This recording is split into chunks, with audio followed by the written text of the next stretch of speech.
Ramiro, ¿Qué tal, esto esta Gustavo? noche ya no es yoga, filosofía, un café, sino yoga, filosofía y chocolate, porque nos Exactamente, hemos digo deliciosos chocolates. exacto. Ramiro, qué alegría estar aquí contigo de nuevo. Igualmente, gracias. Eh, Ramiro, un tema que a mí me toca mucho es esta falsa espiritualidad que hay en el mundo. Yo te digo lo que yo digo cuando comento sobre esto. Hoy día la gente piensa que es espiritual porque anda en bicicleta, porque se ha cambiado el nombre a arcoíris de luz, porque no tiene ningún tipo de creencias, porque se siente antidogmas o decir que no tiene dogmas en su vida y tampoco ningún tipo de autocontrol.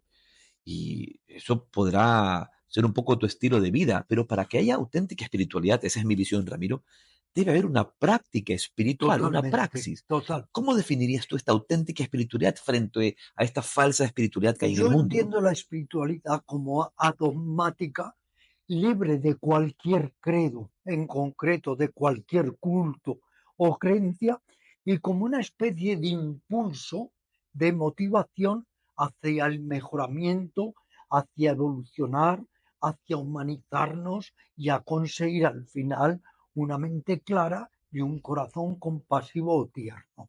En este sentido, uno puede servirse de diversas tradiciones, aunque luego te inclines más por una que por otra, y al final, como sabes, el maestro es interior. Por el gurú llegamos al sadgurú. La senda sin senda al final es la senda verdadera, pero al principio sí.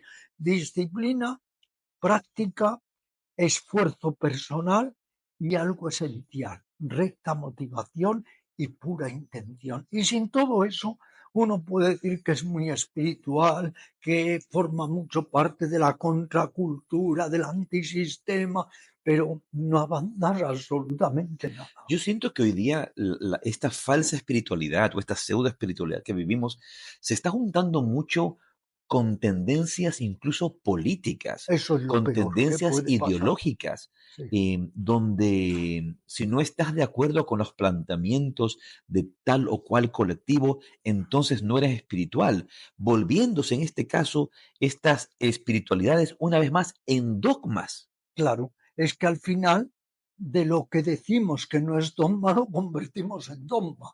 Es una cosa increíble, es como el que dice, me quiero liberar de las cadenas y lo que hago es todavía encadenar más. En este sentido es muy importante lo que apuntas, porque algo que yo denuncio a menudo es, Gustavo, la instrumentalización política del yoga, no solo en distintos países de Occidente, sino sobre todo en la En la India. India. En la India se está utilizando el yoga como un instrumento puramente político. Y eso me parece vergonzoso. Eso es igual que si un gobierno utiliza el cristianismo como un instrumento político o el budismo lo mismo como una herramienta política. Eso es indigno. Y otra cosa es que hay que destacar también el mercenarismo enorme que hay no solo en el yoga, en la espiritualidad en general, porque en las sociedades altamente competitivas lo único que quiere la gente es hacer caja. Y entonces se vende todo. El cojín en el centro de yoga, la esterilla, un vaso de agua, lo que sea, porque llega un Y ese es momento, el foco. claro, y entonces se vende todo. Claro, se convierte en yoga en mercantilismo. Y una técnica tan venerable al final se puede volver una técnica espuria. Y por otro lado, algo muy importante en el yoga y en todas las enseñanzas espirituales, tiene que brillar la humildad.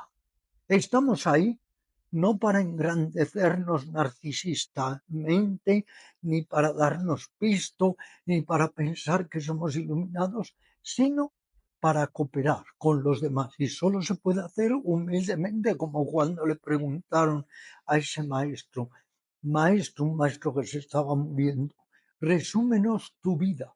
Y él dijo error tras error tras error. Aceptar que todos nos estamos equivocando y como decía el gran místico sufí y también Kabir cuando se dirigían a sus discípulos les decía, porque soy débil, comprendo vuestra debilidad. Dicen que el gran yogi tibetano Milarepa decía, cuando le preguntaban sobre su religión, él decía, mi religión es muy sencilla, quiero morir sin arrepentimientos. Eso es importante, muy importante. O convertir nuestras enseñanzas en la religión, entre comillas, del amor, porque al final de todos los yogas, el yoga más importante es el yoga del amor. Por mucho que uno brille con la mente, si no brillas con el corazón, no estás siguiendo una ruta espiritual adecuada. Me encanta esta definición que tú haces de amor, que la he escuchado otras veces, cuando juegas con la palabra y dices amor, no muerte. Exacto. Amor sin muerte y el amor consciente, poner los medios para que la criatura amada sea libre, sea dichosa, sea independiente, aun a riesgo de perderla. Por eso mi libro, El arte de la pareja, como sabes, el subtítulo es Saber asir, saber soltar.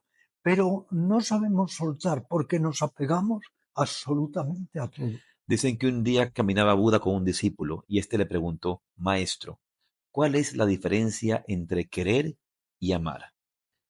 El Buda caminando por este bosque en el que estaban le indicó, ¿ves este árbol? ¿Ves esta flor de este árbol? Si tú la arrancas y te la llevas, la quieres. Y si la observas, la contemplas y la dejas allí, la amas. Me parece estupendo. Y por eso hay que propiciar tanto el desapego, aquello mismo que decía Buda volviendo a él. Los demás me insultan, pero yo no recibo el insulto. Era el desapego de su propio ego neurótico y reactivo.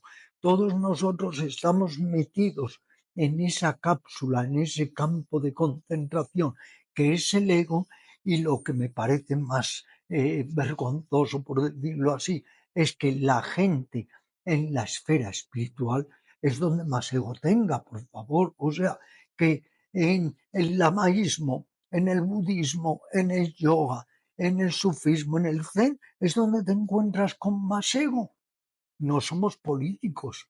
El ego que tenga el político que tenga su ego miserable, mezquino, pero los que estamos en una senda de autorrealización tenemos que rendir el ego. Dicho de una manera poética, tenemos que poner nuestro ego a los pies de la Shakti, a los pies de la diosa. Creo que en esta búsqueda de la falta perdón, en este camino de la falsa espiritualidad, se vive mucho desde máscaras sociales, Total. desde las máscaras espirituales, donde en vez de reconocer nuestra fragilidad, en vez de Eso reconocer es. el La que somos fragilidad. seres humanos vulnerables, y considero que la espiritualidad es la auténtica humanidad, en vez de vivir desde el ser auténtico, desde la sinceridad, desde la honestidad, nos pasamos poniendo máscaras de la falsa espiritualidad, buscando en cambiarnos de nombres, buscar Aparentar. en aparentar, en ponerme una ropa, en poner... Yo, Ramiro, te he conocido tantos años. Tú hablas como hablas aquí en la cámara, hablas como hablas en una entrevista de radio, hablas como hablas en tu casa, en el auto. Y yo veo personas que de repente hoy día con este advenimiento de las redes sociales por todos lados, utilizan estas herramientas, se ponen con sus cámaras, que hoy día es tan fácil tener un canal de YouTube, tan fácil Bueno, tener una seguidora, y los grandes coches estos, que bueno, y es los que coaches, eso ya es un engaño total lo que van haciendo. claro, y hacen todo esto, pero creando un personaje. Es que es toda la máscara, el personaje. Entonces no vives en lo auténtico, no eres tú, no eres tu ser, es todo el personaje, la apariencia que vas creando hoy en día apoyado efectivamente por los medios de difusión.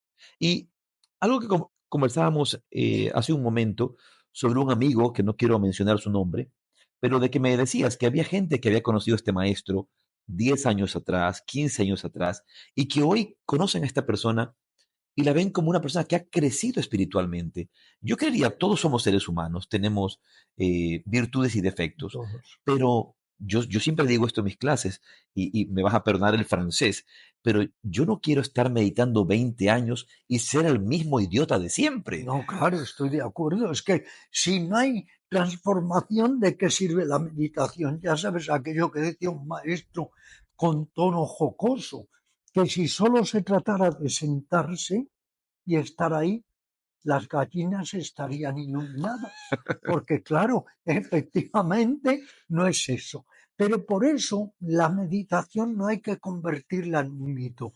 La meditación como tal, Gustavo, es insuficiente.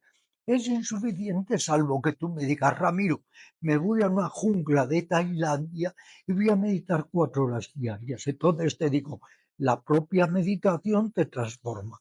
Pero con 10 minutos de meditación, hay quien está diciendo, pero en las redes ahora que es abominable el engañar así a la gente, que con meditar 10 minutos ya está, o Transformas el cuarto de cerebro. hora. Sí, venga, hombre, es que esto es el colmo, cuando en realidad la meditación tiene que apoyarse siempre en la virtud o ética genuina, en el yoga, llama y niyama, una serie de regulaciones.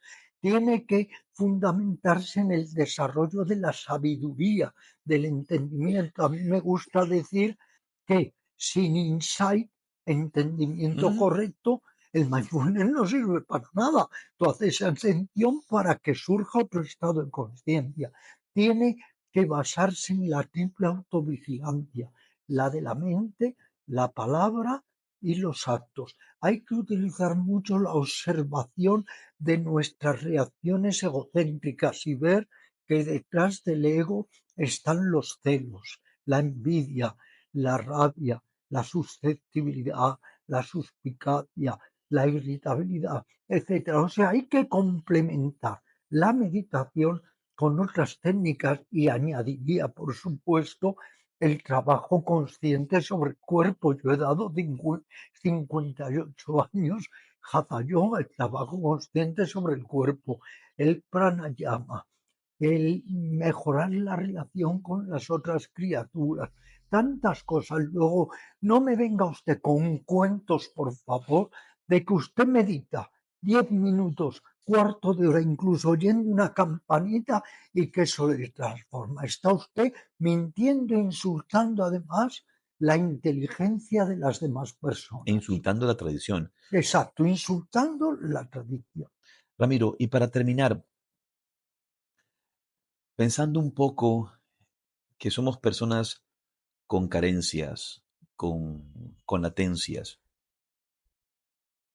pensando un poco en que somos simples seres humanos, pero que la meditación debe convertirse no en una moda, no en algo que hacemos pobremente, sino como una herramienta que nos ayuda a la vida cotidiana y, como has dicho antes, que nuestra vida cotidiana ayude a la meditación. ¿Qué sugerencias podrías dar a la persona que quiere realmente desarrollarse en una espiritualidad práctica, honesta en su vida? Yo creo que cada uno tiene que ir configurando su estrategia. Tenemos un cuerpo, una energía, una mente, unas emociones. Somos entidades también sociales, además de biopsíquicas. Entonces, vamos a trabajar sobre las diferentes partes, los diferentes componentes o partes que componen nuestro ser. Trabajemos con el cuerpo.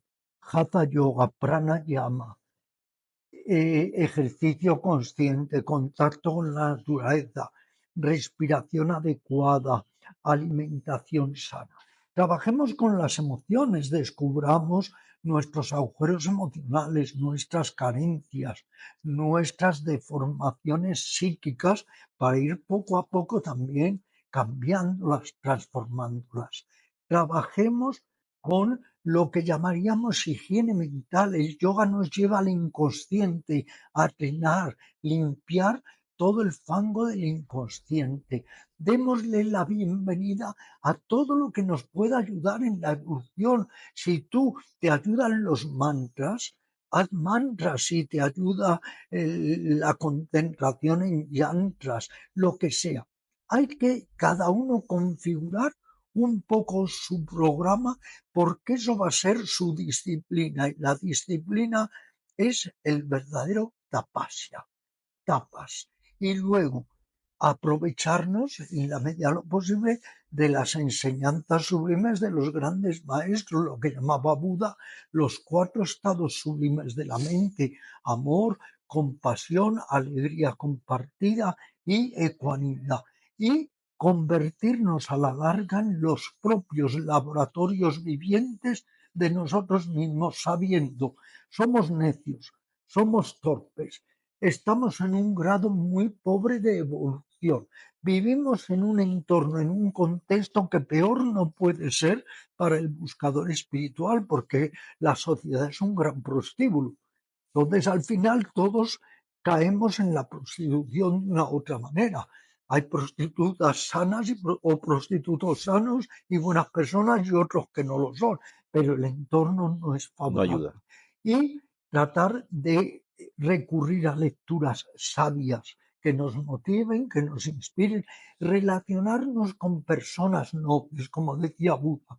Si no encuentras a alguien noble con quien caminar en esta vida, mejor es caminar en solitario como el elefante. Y fíjate cuando le preguntaban a Muktananda, al que yo entrevisté en Swaran, en Ganeshpur, cuando le preguntaban, ¿esto vale?